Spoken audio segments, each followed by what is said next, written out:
오늘 본문은 사도 바울이 예루살렘에서 체포되는 장면입니다. 바울의 예루살렘 기록은 사도행전 21장에서 시작해요. 그래서 23장 11절까지 예루살렘에 머뭅니다. 그 다음에 어디로 가느냐? 가이사라로 옮기게 돼요. 그런데 바울이 예루살렘과 가이사라로 넘어가는 과정에 한 가지 신비한 체험을 해요. 23장 11절인데 그 체험을 이렇게 얘기했어요. 그날 밤 주께서 바울 곁에 서서 이르시되 담대하라, 내가 예루살렘에서 나의 일을 증언한 것 같이 로마에서도 증언하리라. 그러니까 사도 바울이 예루살렘에 21장에 들어가는데 23장 11절까지 얼마나 많은 고난을 겪는지 몰라요. 재판 과정과 체포 과정에서 그는 많은 고난을 겪어요. 근데 그 시기에 예루살렘 방문이 끝나고 이제 로마로 가는 그 전환기 시기에 주님이 나타나셔서 사도 바울에게 얘기하는 거예요. 바울아, 담대하라.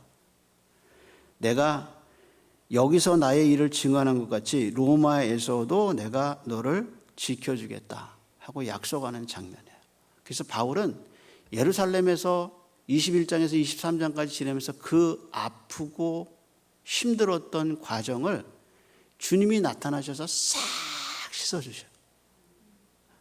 그러면서 다시 새로운 출발을 할 수 있도록 주님이 나타나셔서 그의 마음을 위로해 주시는데, 누가가 뭐라고 표현했냐면 그날 밤 주께서 바울 곁에 서서 이렇게 얘기해요. 바울 곁에 서서서 그 예루살렘의 힘든 과정을 겪은 사도 바울 곁에서 그를 위로하시는 주님의 모습을 볼 수 있어요. 그러면서 그는 새로운 길을 예루살렘에서 이제 가이사라로 옮기는 과정이에요. 그래서 주님이 우리의 삶 가운데 중간중간에 힘듦이 있죠. 어려움이 있죠. 근데 그때마다 나타나셔서 주님이 위로하시고 힘 주시는 주님이 있기 때문에 인생은 살 의미가 있고 견딜 수가 있는 거예요. 그래서 하나님 없이 어떻게 살 수 있을까? 믿음 없이 어떻게 살 수 있을까? 불가능해요, 우리한테는. 우리는 하나님이 계시기 때문에, 그리고 하나님이 우리를 지키시기 때문에 거기에서 평안을 느끼고 거기에서 강건함을 얻을 수가 있는데, 바로 예루살렘에서 가이사라로 넘어가는 길에 주님이 그렇게 23장 12절에 위로하시는 장면을 볼 수 있어요. 그렇다면 바울은 예루살렘에서 바울이 겪은 일을 좀 더 자세히 살펴볼 필요가 있죠. 지난주에 본 것처럼 바울은 예루살렘에 도착해서 예루살렘의 지도자인 야고보 선생님을 만나요. 그래서 그가 제시한 대로 예루살렘에 올라가서 가난한 사람 4사람과 함께 나시린의 서원을 하는 4사람의 경비를 대줘요. 근데 이 서원의 내용인지 무엇인지 우리는 정확하게 알 수 없지만 민수기 6장에 보면 나시린의 서원은 한 가지 알 수 있는 게 뭐냐면 재정이 많이 들어가요. 그래서 민수기 6장에 보면은 3마리가 서원에 들어가요. 번제로 들어가고요, 화목제물로 들어가고, 그 다음에 속죄제물로 양 3마리가 들어가요. 그리고 무교봉과 그 당시 소제물로 드리는 과자를 같이 해서 나시린의 서원에 이제 올려드리는 거예요. 그리고 맨 마지막에 머리를 깎고 이제 나시린의 서원에 들어가게, 이제 그걸 끝났다고 제사장에게 보고하는 장면인데, 생각해 보세요. 사도 바울이 4사람의 경비를 대는 거예요. 그러면 양 3마리가 한 사람씩 들어가면 12마리가 들어가요. 그러니까 한 마리당 100만 원씩 보면 1200만 원 들어가고, 양 한 마리당 50마리 보면 600마리 들어가는, 600만 원 들어가는 거예요. 그 경비를 누가 대느냐? 사도 바울이 돼요. 그러면 왜 그 경비를 대야 되느냐? 예루살렘 안에 믿는 유대인들이 사도 바울이 이방 세계에 다니면서 모세의 율법을 지킬 필요가 없다고 설교하고 다녔다는 오해를 받고 있어요.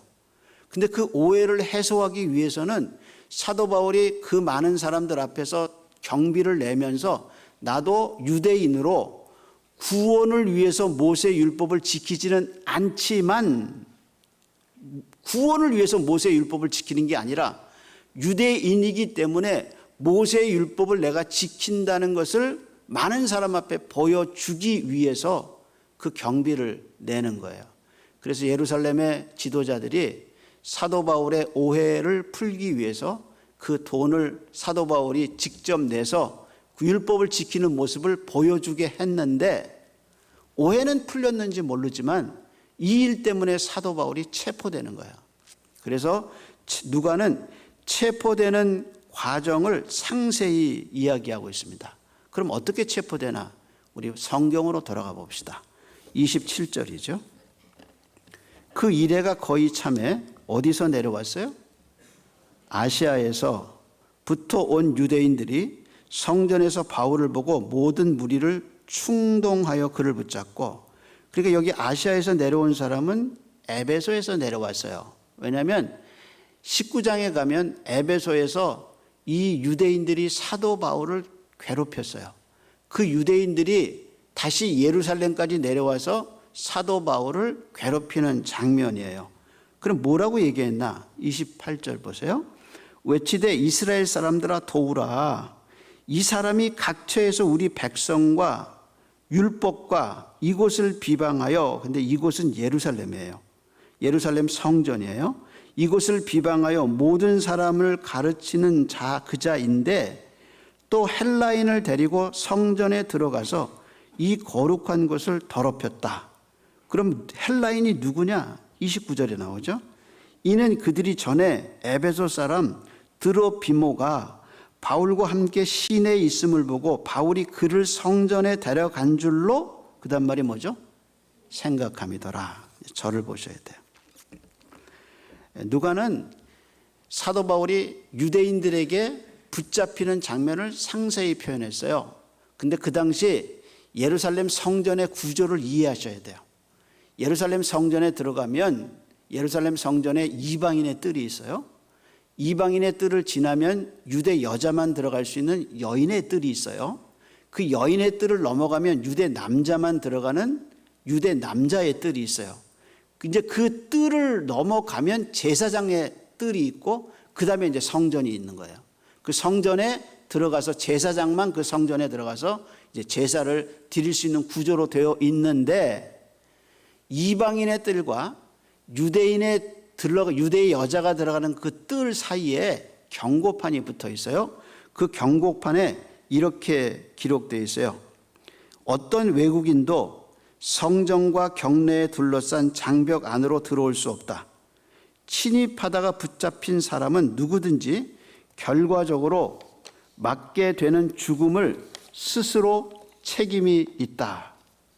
그러니까 이방인 사람으로서 그 경계를 넘어서 성전에 들어가거나 경내에 들어가면 결과가 뭐냐? 죽게 된다는 거예요. 그래서 이방인들이 거기 들어갈 수 없다는 거죠.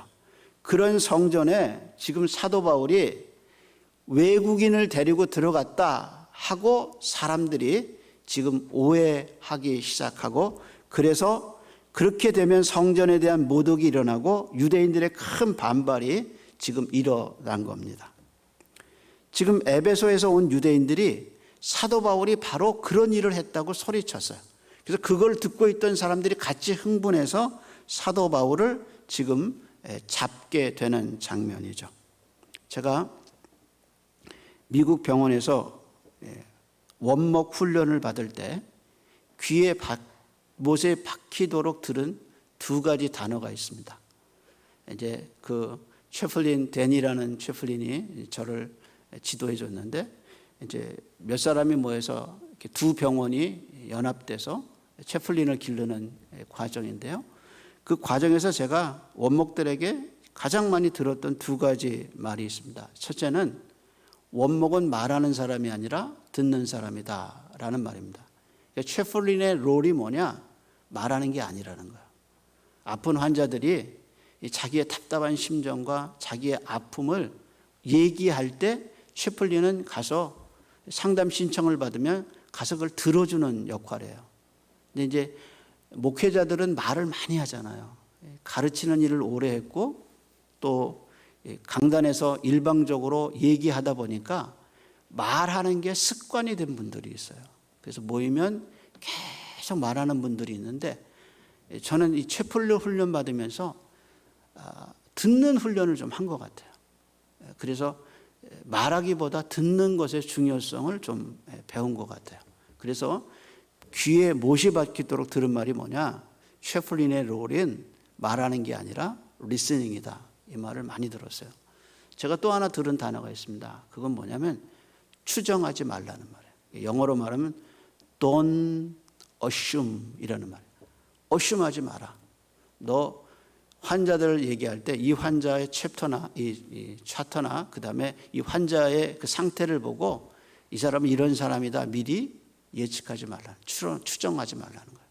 환자를 얘기를 듣고 판단하지 네 생각으로 환자를 판단하지 말라. 그것을 제가 귀에 못이 박히도록 들었습니다. 사도 바울은 유대 율법을 깬 적이 없어요. 그는 유대인으로서 유대인의 율법을 깨지 않았어요. 근데 사람들이 바울이 이방인과 있는 것을 보고 추론한 거예요. 추측한 거예요. 저 사람이 데리고 이방인을 성전에 데리고 갔다 추측한 겁니다. 이런 추측이 오해를 낳고 그 오해를 근거로 사도 바울이 죽게 생겼어요. 어쩌면 우리의 문제도 이런 추정에 있을 수 있어요. 그 사람이 어떤 사람인지 잘 모르는데 추정해요. 추측해요. 그래서 오해를 낳고 그 오해가 그 사람에게 치명적인 해를 끼칠 수 있다는 거예요. 그래서 추측이요, 추정하고 판단하는 것이 죄악의 속성일 수 있다는 걸 늘 기억하셔야 합니다. 그래서 추측하고 사람 만나지 말아야 합니다. 이것이 바로 사도 바울에게서 유대인이 사도 바울을 대하는 태도에서 배울 수 있는 겁니다. 그래서 어떻게 되느냐? 30절 보세요. 어떻게 되느냐? 온 성이 소동하여 백성이 달려와 모여 바울을 잡아 성전 밖으로 끌고 가니 문들이 어떻게 해요? 닫혔어요.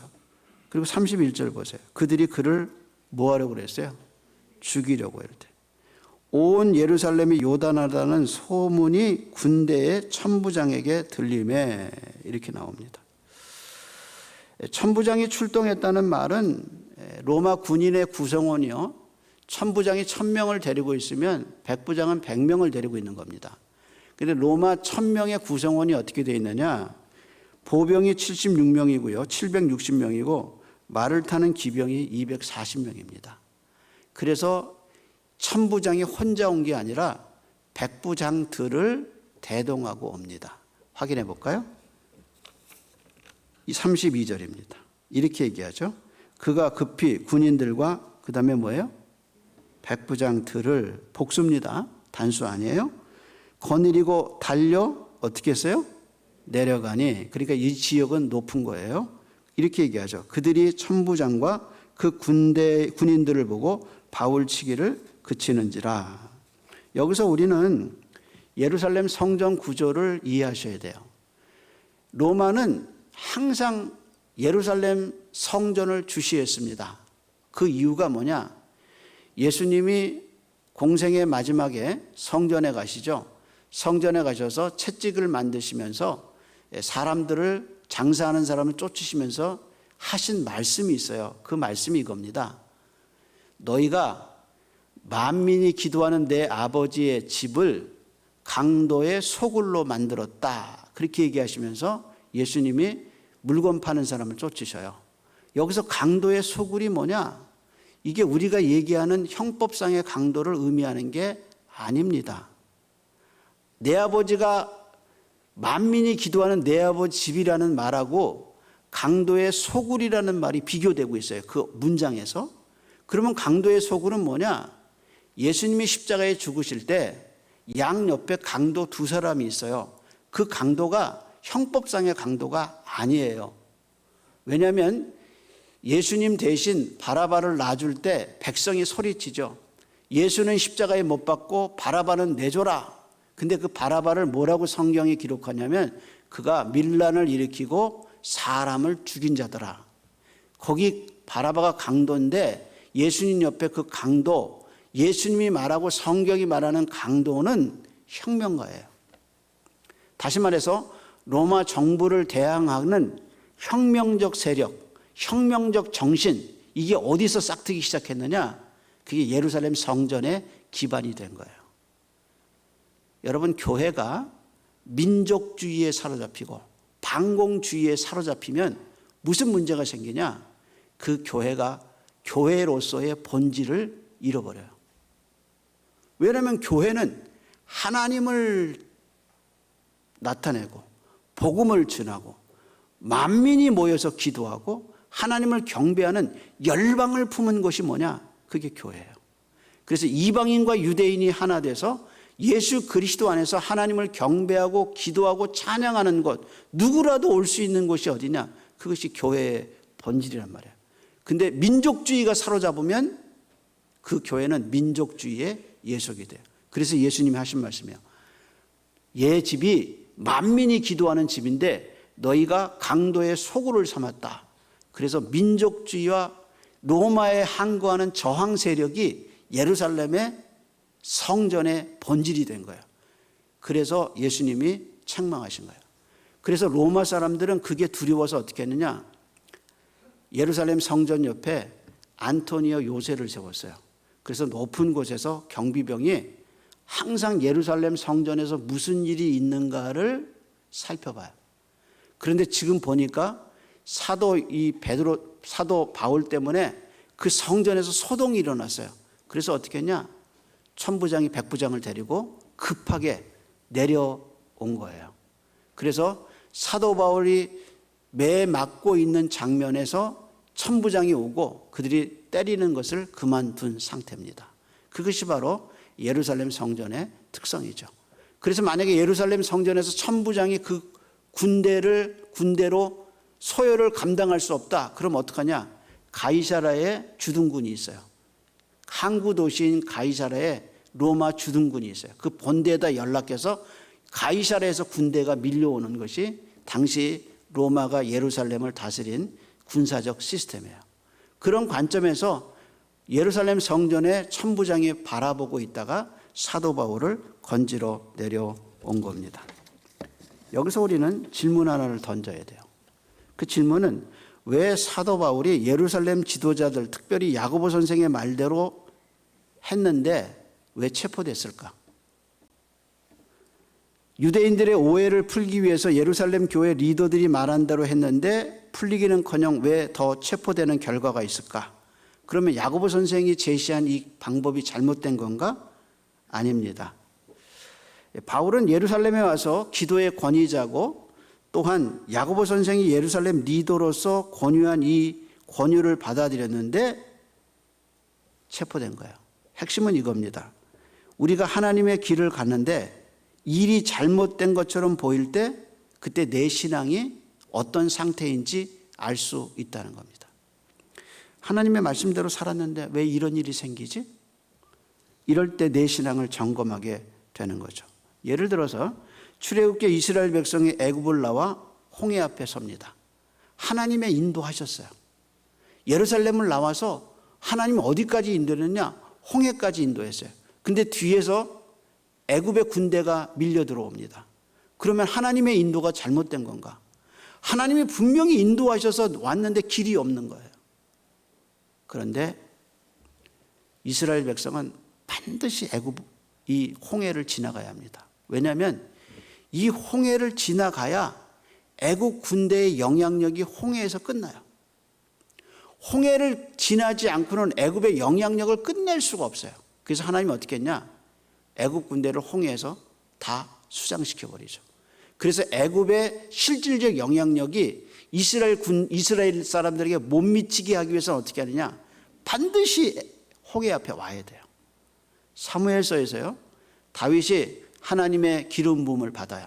그래서 너는 이제 왕이 될 거다 그러고 기름 부음 받아서 골리앗 죽여요. 그리고 왕의 사위가 됐어요. 그 다음에 어떻게 된지 아세요? 쫓겨나요. 왕궁에서 쫓겨나고 광야에서 10년을 지내요. 그러면 하나님의 인도가 잘못됐냐? 아니에요. 내 눈에는 보기에 그것이 힘들고 어렵지만 하나님은 반드시 내가 그 과정을 지나야 돼요. 홍해를 이스라엘 백성이 지나야 되듯이 이 다윗이 이 광야를 지나가야 그가 성군이 될 수 있어요. 하나님을 경험할 수 있어요. 그래서 그는 반드시 광야를 지나가야 돼요. 마찬가지로 사도 바울이 예루살렘을 지나가야, 그래야 사도 바울의 향한 하나님의 뜻이 이루어져요. 왜 그랬냐? 사도 바울이 처음 부르받을 때 사도행전 9장에 하나님이 아나니아에게 분명히 말씀하셨어요. 이 사람은 내가 택한 나의 그릇이다. 이 사람은 나의 복음을 가지고 이방의 왕들과 임금들에게 나의 복음을 증거하기 위해서 내가 이 사람을 세웠다. 그런데 어떻게 왕들에게 증거하냔 말이야. 그 방법이 뭐냐? 체포당하고 재판받는 거예요. 그래서요, 사도행전에 사도 바울의 설교가 11번 나오는데요, 5번은 짧고 6번은 길어요. 근데 그 6번 설교 중에 가장 사도 바울의 중요한 설교가 사도행전 22장과 26장인데요.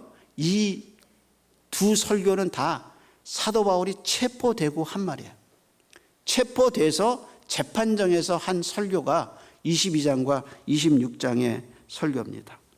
사도행전에 나오는 재판은 기독교가 뭔지, 기독교의 본질을 드러내는 수단이 돼요.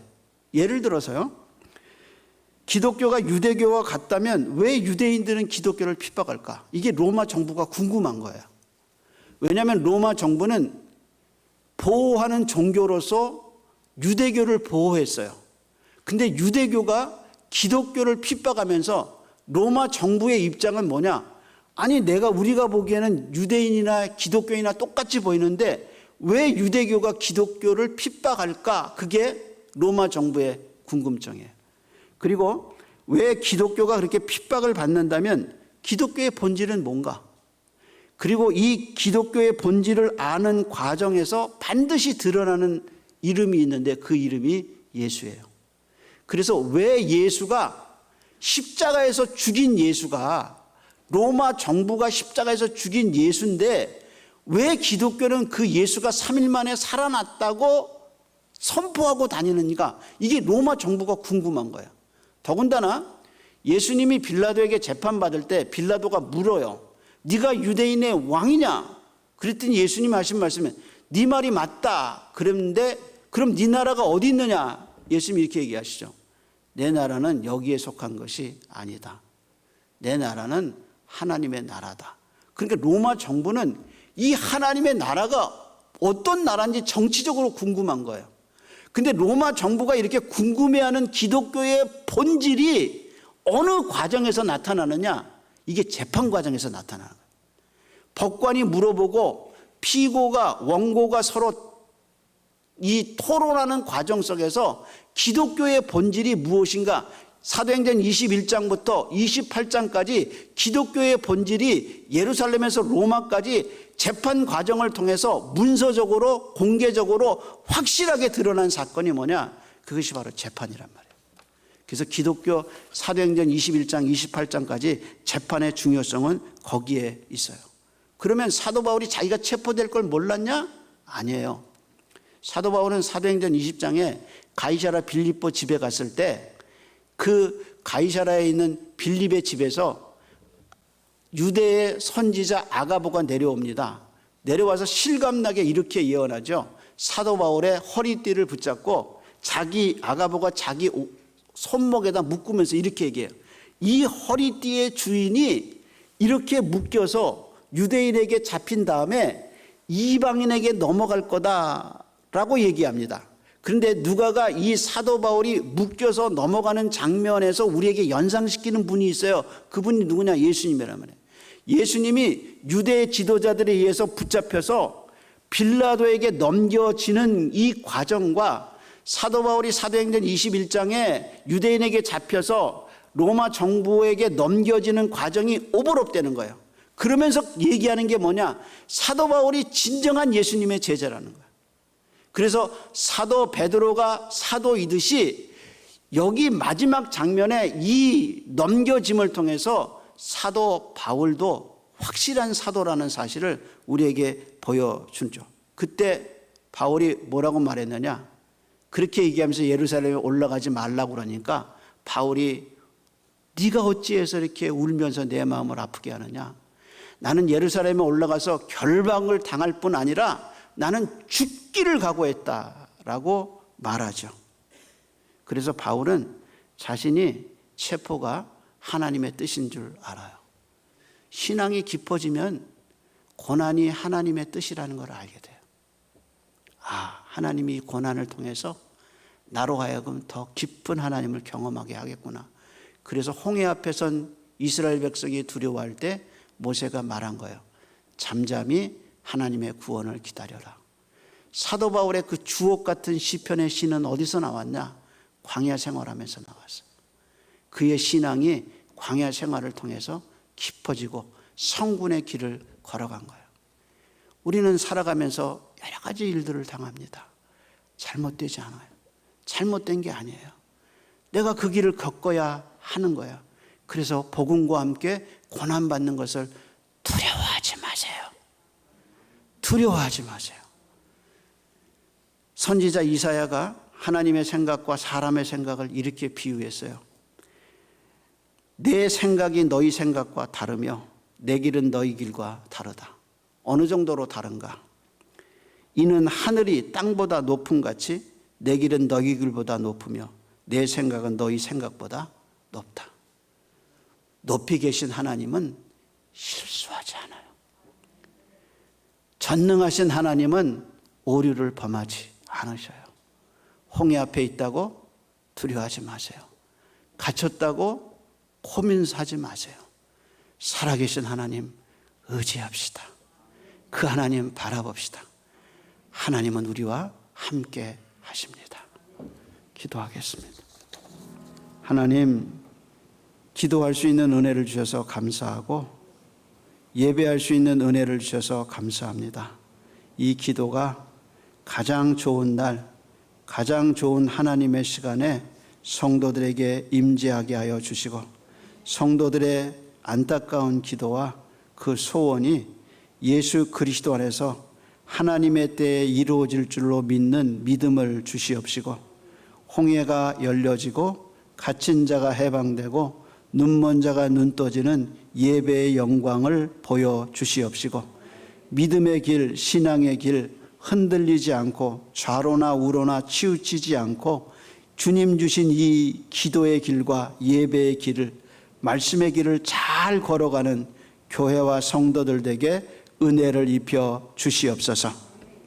이제는 우리의 길이 되어주신 우리 주님 예수 그리스도의 은혜와 우리로 하여금 그 길로 불러주시고 구원의 영광을 입혀주신 하나님 아버지의 크신 사랑하심과 그 길을 가면서 힘주시고 위로해 주시고 함께 하심을 알려주시는 성령 하나님의 충만함이 오늘 예배하는 모든 이들의 심령 속에 이제로부터 영원토록 함께 있을지어다. 아멘.